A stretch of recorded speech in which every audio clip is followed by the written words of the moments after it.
And then what happened? The Leibniz calculator. He was a German mathematician and a philosopher also, who improved the Pascaline method by creating a machine which can also do the multiplication.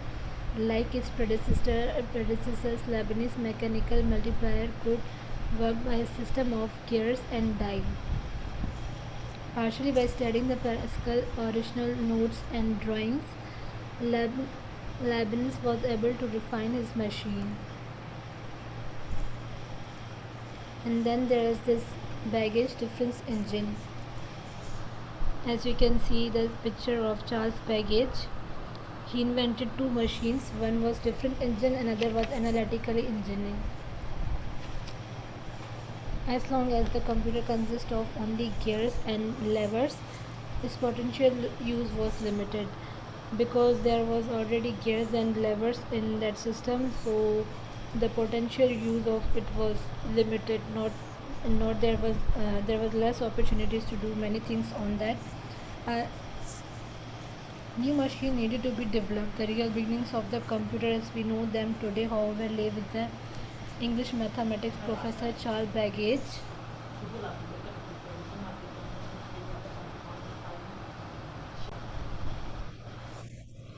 Baggage noticed a natural harmony between the machines and the mathematicians. So he wanted to do something with the machines and the mathematics, but at that time there was not enough innovation so that he can do the mathematics on these machines. And as you know that there was less opportunities available because of the less uh, less other technologies, so that he can make the production was less, so its calculation and the prints. Okay. Hmm. 10 years later, then there was this analytical engine. 10 years later, a more general purpose computer called analytical engineering, which would use through steam for power, have storage capacity, and the ability to process instruction in any sequence. For input, the computer would use punch cards to enter the machine's instruction. There was a punch card in which there was information storage, and then the computer received the command, and then it operates like in that manner.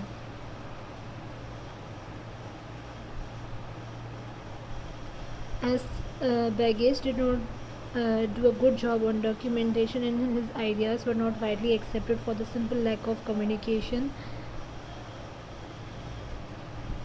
but still did not complete the manufacturing himself. So this idea of him was not for a long time. And then there is Hollerith tabulating machine.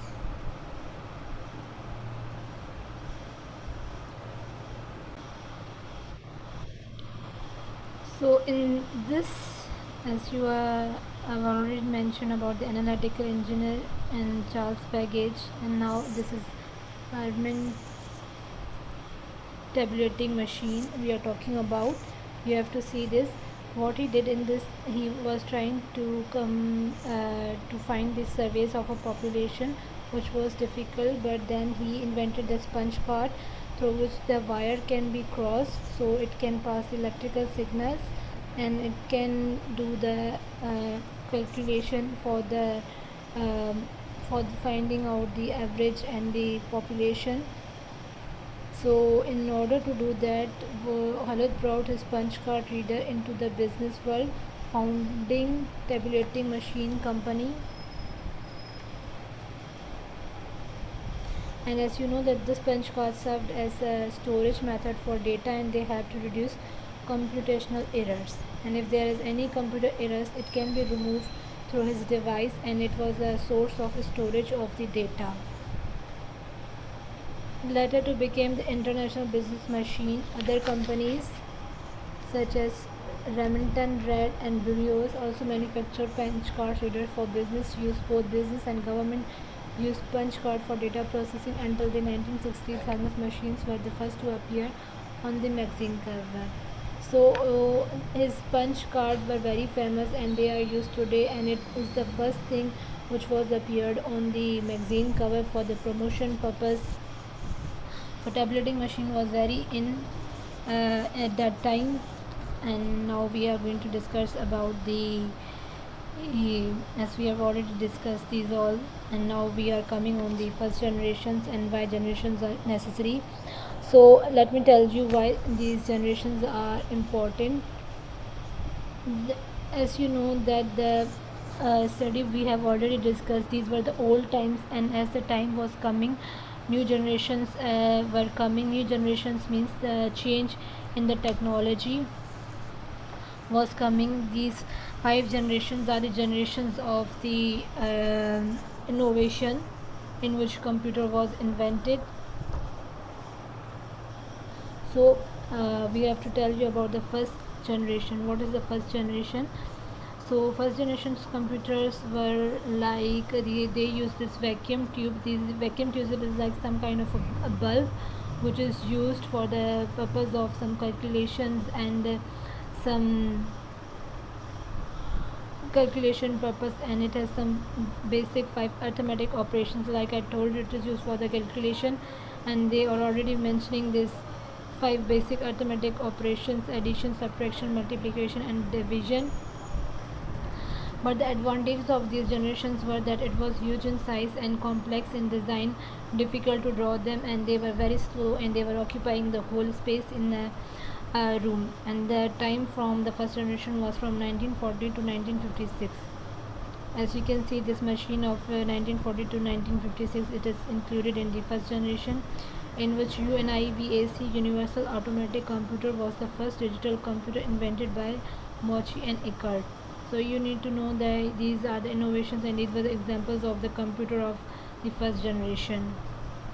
And then second generation. In second generation, vacuum tubes were replaced, and it were replaced by the transistors. As you can see, this is a kind of a transistors. This is a kind of a small device through which electrical signals can pass.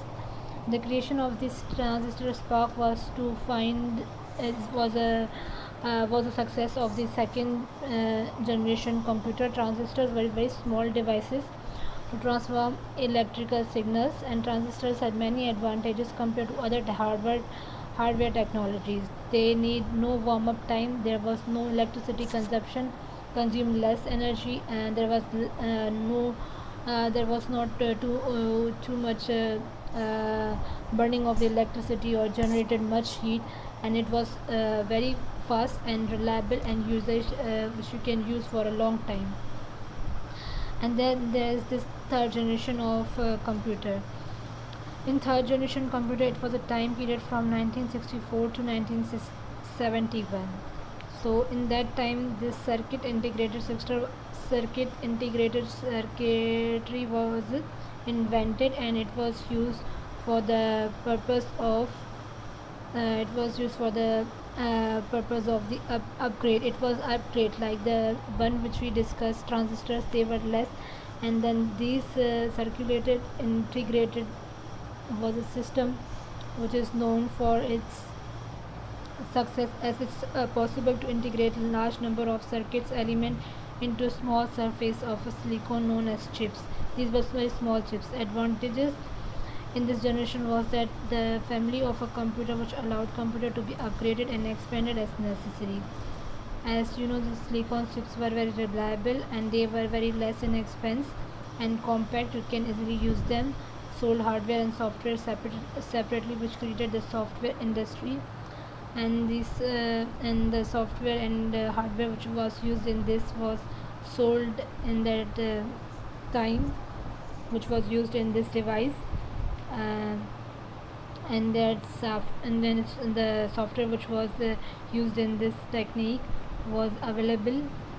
Customer service industry flourished because of this circuit.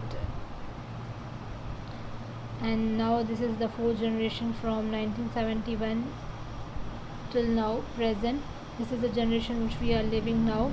It took only 55 years of the fourth generation to evolve the growth of the computer industry, develop technologies of computer innovations. There are many types of computer models, such as you are aware of the Apple Macintosh, IBM, Dell, which we are using nowadays, So this generation is what is the present time which we are referring.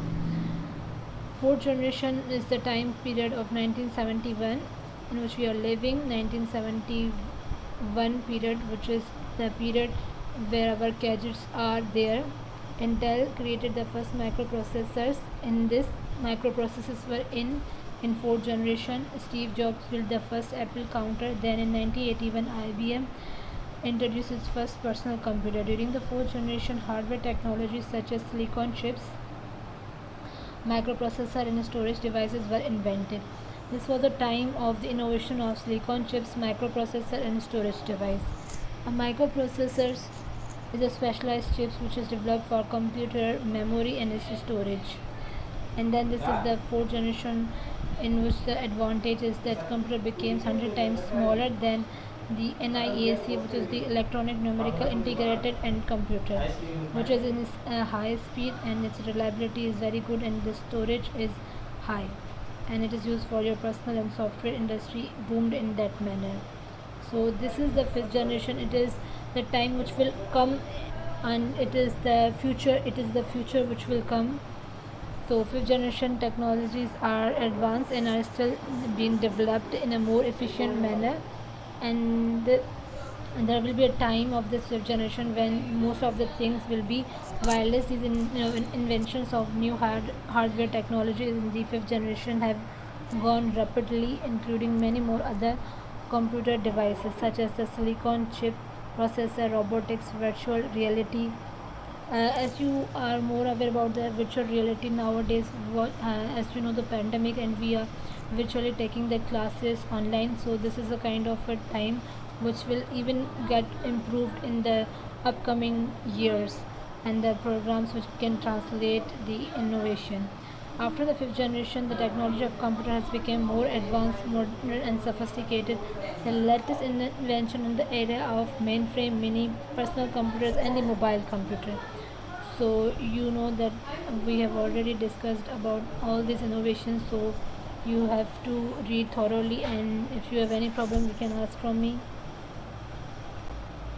Okay, so now let me tell you about the homework. As I've already mentioned you about the homework, and if you have any difficulty, you can ask me, and you can Google it, and you can take the necessary help of internet. These are three questions. Why it is necessary to study the generations of computer? Which generation of computer do you think it is important to study? Which generation is out of five generation is a current modern era of computer? There are, as I have already mentioned you, there are five generations. Which is the generation which is the modern area of the computer? So you have to do the homework, and anything else you want to ask me, you are free to ask me. So this is for the today's lesson, and we will cover the rest of the topics in the next class, and then our first chapter will be completed in that way.